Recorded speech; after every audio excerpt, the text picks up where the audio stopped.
അസ്സലാമു അലൈക്കും വറഹ്മത്തുള്ളാ. 6ാം ക്ലാസ്സിലെ പാദവാർഷിക പരീക്ഷയ്ക്ക് ചോദിക്കാൻ സാധ്യതയുള്ള കഴിഞ്ഞ വർഷങ്ങളിലുള്ള ക്വസ്റ്റ്യൻ പേപ്പറാണ് അനലൈസ് ചെയ്യുന്നത്.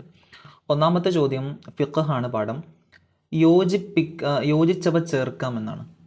അതിൽ ഹറാമാണ്, കറാഹത്ത്, നിർബന്ധം, സുന്നത്ത്, അഫ്ളല്, ഉത്തമമല്ല എന്നൊക്കെ കൊടുത്തിട്ടുണ്ട്. പെട്ടെന്ന് വായിച്ചു പോകാം കേട്ടോ. ഒന്നാമത്തേത് ഹുഫയുടെ മേൽ ഭാഗം അല്പം തടവലാണ്. അവിടെ എന്താ കൊടുക്കേണ്ടത്? നിർബന്ധം. അല്പം തടവലാണ് നിർബന്ധം. 2, ഹുഫയുടെ മേൽ ഭാഗവും അടിഭാഗവും വരവരയായി തടവൽ എന്താണ്? സുന്നത്ത്. 3, അവയവ വണ്ണം കാണിക്കുന്ന ഇറുകിയ വസ്ത്രം പുരുഷന്മാർക്ക് ഉത്തമമല്ല. അവയവ വണ്ണം കാണിക്കുന്ന ഇറുകിയ വസ്ത്രം സ്ത്രീകൾക്ക് കറാഹത്താണ്. വസ്ത്രങ്ങളിൽ വെള്ളയാകുന്നു അഫ്ളല് എന്നെഴുതണം.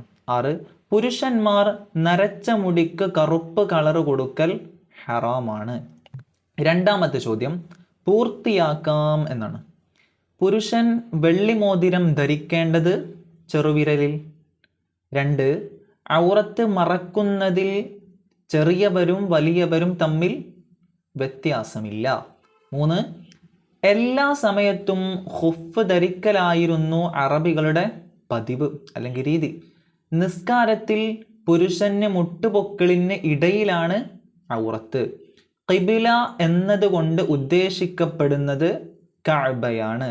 ഇനി മൂന്നാമത്തെ ചോദ്യം 2 വീതം എഴുതാനാണ്. അതൊന്ന് ശ്രദ്ധിക്കണം കേട്ടോ. പരിശുദ്ധ ഇസ്ലാം നമുക്ക് നൽകിയ ആനുകൂല്യങ്ങൾ: 1, ഖുഫയുടെ മേൽ തടവുക, തയമ്മും ചെയ്യുക, ജംഉം ഖസ്റും, ഇങ്ങനെയൊക്കെ ഉണ്ട്. അതിൽ 2 എഴുതിയാൽ മതി. ഖുഫയുടെ മേൽ തടവുക, തയമ്മും ചെയ്യുക എന്നുള്ളത്. ഇനി അതിൽ വന്ന രണ്ടാമത്തെ ചോദ്യം നിസ്കാരം നിർവഹിക്കുന്നതിൻ്റെ തടസ്സങ്ങളാണ്. ഒരാൾക്ക് നിസ്കരിക്കാൻ പറ്റുകയില്ല എപ്പോൾ? 1, ഹൈൽ ഉണ്ടാകുമ്പോൾ, നിഫാസ് ഉണ്ടാകുമ്പോൾ, ബോധക്ഷയം ഉണ്ടാകുമ്പോൾ, ഭ്രാന്ത് ഉണ്ടാകുമ്പോൾ. ഹൈൽ നിഫാസ് എന്ന് എഴുതിയാൽ തന്നെ മാർക്കായി. മൂന്നാമത്തത് ഖുഫയുടെ മേൽ തടവൽ അനുവദനീയമാകാനുള്ള ഷർത്തുകൾ. ഒരാൾക്ക് ഖുഫയുടെ മേൽ തടയണം എന്നുണ്ടെങ്കിൽ അത് അനുവദിക്കണം എന്നുണ്ടെങ്കിൽ കുറച്ച് ഷർത്തുകളുണ്ട്. അതിൽ കുറച്ച് 5 കാര്യങ്ങളായിട്ട് പറഞ്ഞിട്ടുണ്ട്. ഒന്നാമത്തേത് ഖുഫ് ശുദ്ധിയുള്ളതായിരിക്കൽ, നജസ് ഉണ്ടാകാൻ പാടില്ല. 2, നെരിയാണി ഉൾപ്പെടെ മറയുന്നതാകൽ. ഖുഫ് ശുദ്ധിയുള്ളതായിരിക്കൽ, നെരിയാണി ഉൾപ്പെടെ മറയുന്നതായിരിക്കൽ. ഇനി 4ാമത്തെ ചോദ്യം ഉത്തരം എഴുതാനാണ്. ഏത് വസ്തു കൊണ്ടാണ് ഔറത്ത് മറക്കേണ്ടത്? തൊലിയുടെ നിറം കാണാത്ത വിധത്തിലുള്ള വസ്ത്രങ്ങൾ കൊണ്ടാണ് ഔറത്ത് മറക്കേണ്ടത്. 3, സ്ത്രീകൾ ശരീരം മുഴുവനും മറക്കേണ്ടത് ആരുടെ അടുക്കലാണ്? വീട്ടിലാകുമ്പോൾ ഔറത്ത് മറക്കണോ? ഇല്ല. ശരീരം മുഴുവനും മറക്കണമെന്ന് ഇസ്ലാം നിർദ്ദേശിക്കുന്നില്ല. അന്യപുരുഷന്മാരുടെ അടുക്കലാണ് സ്ത്രീകൾ ശരീരം മുഴുവനും മറക്കേണ്ടത്. വില കൂടിയ വസ്ത്രമാണ് അഫ്ളൽ. എപ്പോ? പെരുന്നാൾ ദിവസത്തിൽ വില കൂടിയ വസ്ത്രമാണ് അഫ്ളൽ. 4, നിസ്കാര സമയമായാൽ എന്ത് ചെയ്യണം? എല്ലാവരും ഇതും പെട്ടെന്ന് നിസ്കരിക്കണം. അതല്ല ഇതിൻ്റെ ആൻസർ.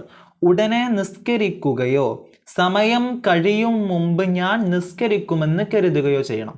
ഉടനെ നിസ്കരിക്കുകയോ സമയം കഴിയും മുമ്പ് ഞാൻ നിസ്കരിക്കുമെന്ന് കരുതുകയും ചെയ്യണം. 5, വ്യക്തമാക്കാമെന്നാണ്. നിസ്കാരത്തിൽ ഖിബിലക്ക് മുന്നിടേണ്ടവർ ആരൊക്കെയാണ്, എങ്ങനെയൊക്കെയാണെന്നൊക്കെയാണ് വ്യക്തമാക്കേണ്ടത്. നെഞ്ചുകൊണ്ട് ഖിബിലയിലേക്ക് മുന്നിടുന്നവരുണ്ട്. അവരാരൊക്കെ? അത് നമ്മൾ പറയണം. നിൽക്കുന്നവരും ഇരിക്കുന്നവരും നെഞ്ചുകൊണ്ടാണ് ഖിബിലക്ക് മുന്നിടേണ്ടത്. 2, നെഞ്ചും മുഖവും കൊണ്ട് ആരൊക്കെയാണ് ഖിബിലക്ക് മുന്നിടേണ്ടത്?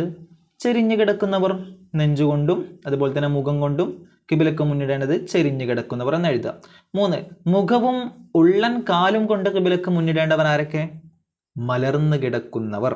അവര് ഖിബിലയിലേക്ക് മുന്നിടൽ ഏത് അവയവങ്ങളെ കൊണ്ടാണ്? മുഖം കൊണ്ടും അതുപോലെ തന്നെ ഉള്ളൻ കാല് കൊണ്ടും. ഇനി പൂരിപ്പിക്കാം എന്നാണ് ലാസ്റ്റ് ചോദ്യം. ഇൽബസു മിൻ സിയാബിക്കുമുൽ ബയാള. മിൻ സിയാബിക്കും എന്നാണ് കൊടുക്കേണ്ടത് കേട്ടോ. ഫഇന്നഹ കഫിനു ഫിഹ മൗതാക്കും. Okay, study well.